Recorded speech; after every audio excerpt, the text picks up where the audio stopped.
Let's jump right into this explainer.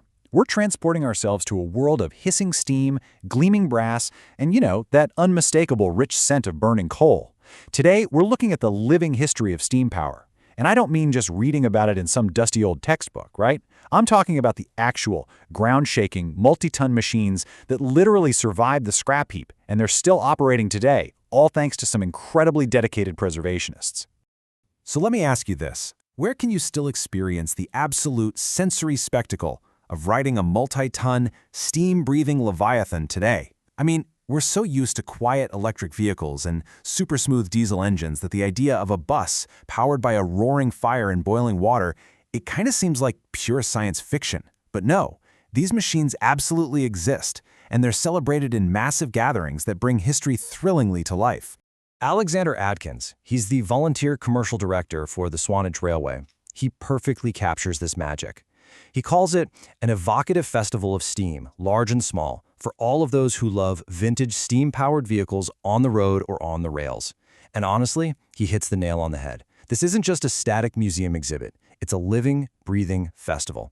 It's where the history of steam on the roads literally collides with steam on the rails, giving us this completely immersive, hands-on experience you just can't get anywhere else. Section 1. A Festival of Steam.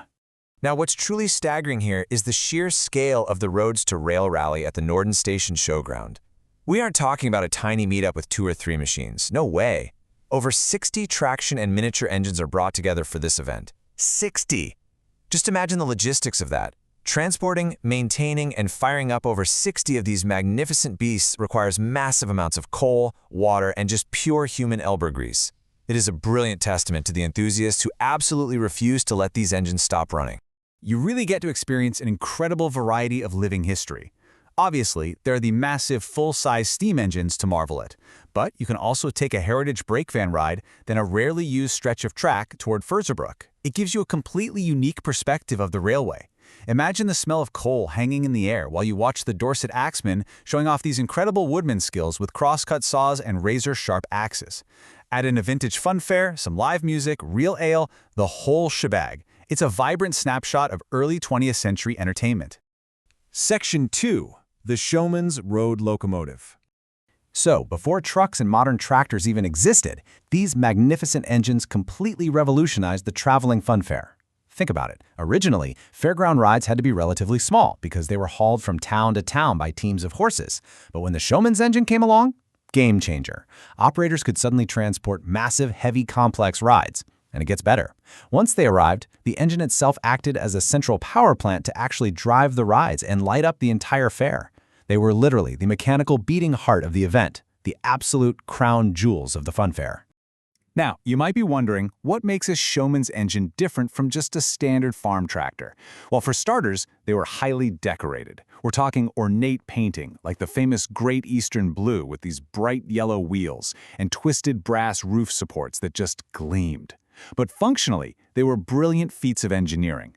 They had a front-mounted dynamo driven by a belt from the flywheel to generate electricity, plus a full-length canopy that extended all the way forward to protect the dynamo and the crew from the rain. They even came with an extension chimney, up to 8 feet long. Operators would smartly attach it when stationary so they wouldn't blast the fairgoers with thick black smoke. But here's a really funny detail.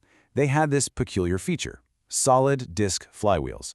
The original logic was that spinning spokes on a standard flywheel would startle horses as this massive engine rumbled down the road. Makes sense, right? Make the flywheels solid discs. But then the showman, being showman, went ahead and painted these bright, mesmerizing spinning decorations all over the solid discs, which of course completely defeated the purpose and startled the horses anyway. It's just a wonderful little piece of historical irony. As those carnival rides grew larger and heavier, especially massive attractions like scenic railways, the engineering had to adapt to handle the intense new loads. Enter manufacturers like Charles Burrell, who created the special scenic engine. To handle that incredible weight, they added a brilliant secondary power source called an exciter. Basically, it's a second dynamo located right behind the chimney, and it provided the massive extra burst of electrical power needed to get those super heavy scenic rides moving from a dead stop. It's early 20th century power scaling at its absolute finest. Section 3. Elizabeth, the steam bus. Let's look at the dramatic life story of one very unique survivor. This timeline maps out a machine that simply refused to quit. Elizabeth was originally built by Sentinel Wagon Works way back in 1931 as a flatbed lorry. She did intense, hard labor for decades, even serving time as a messy tar sprayer, before eventually being abandoned in a scrapyard. But she was rescued in 1962, bounced around between owners, and then in 2002, the Northern Star Motor Carriage Company bought her. They completely rebuilt her with a gorgeous white ash and mahogany body. By 2005, she was operating in Whitby as the world's only revenue-earning steam bus. She even drove the entire way to London, completely under her own steam, for the Lord Mayor's show in 2011. Incredible, right? But as you can imagine, turning a rugged 1930s flatbed lorry into a modern, comfortable passenger bus wasn't exactly easy. To legally carry 30 fare-paying passengers, Elizabeth had to officially prove she was safe. The biggest hurdle? She had to pass an intense 35-degree tilt test to prove her stability on the road. The fact that an antique, chain-driven, steam-powered machine from the 30s could comfortably pass rigorous modern safety legislation, that is a massive credit to the brilliant engineers who restored her. Section 4. Keeping Heritage Alive. When we contrast the past with the present, the story is truly incredible. Originally, these engines were built for grueling, heavy labor. They hauled multi-ton funfairs cross-country, did heavy agricultural work, and even served vital roles in military transport. Today, their job is entirely about education and preservation. They give families heritage brake van rides, power vintage funfair displays, and serve as living, breathing heritage demonstrations. And we really have to remember that none of this happens without thousands of hours of unpaid, greasy, backbreaking labor by dedicated volunteers. They meticulously maintain these machines purely out of passion. To put that dedication into perspective for you, out of the hundreds built by famous makers like Burrell and Fowler, only 107 Showman's engines have survived the rise of the diesel truck. Just 107.